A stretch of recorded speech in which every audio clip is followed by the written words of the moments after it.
আমার নাম তাজুল ইমাম। আমি একজন মুক্তিযোদ্ধা।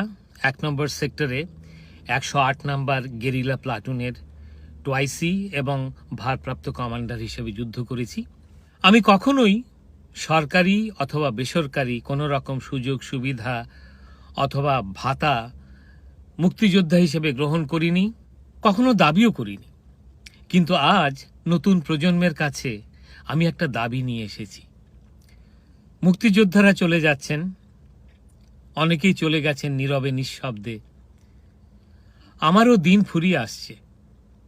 মুক্তিযোদ্ধাদের অন্তিম রাষ্ট্রীয় সম্মান যারা যথাযোগ্য মর্যাদায় দিয়েছেন এবং দেবেন, আপনারা তাদের ক্ষমতায়ন করুন, কারণ তারাই দেশের জন্য মঙ্গলজনক শক্তি।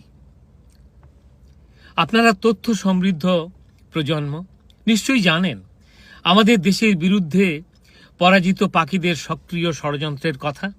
গত ৪৭ বছর ধরে তাদের হিংস্রতা আহত করেছে বাংলাদেশের অগ্রগতি।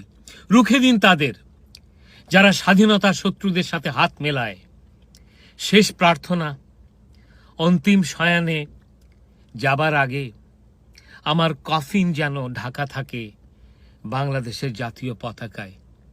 আপনাদের ধন্যবাদ।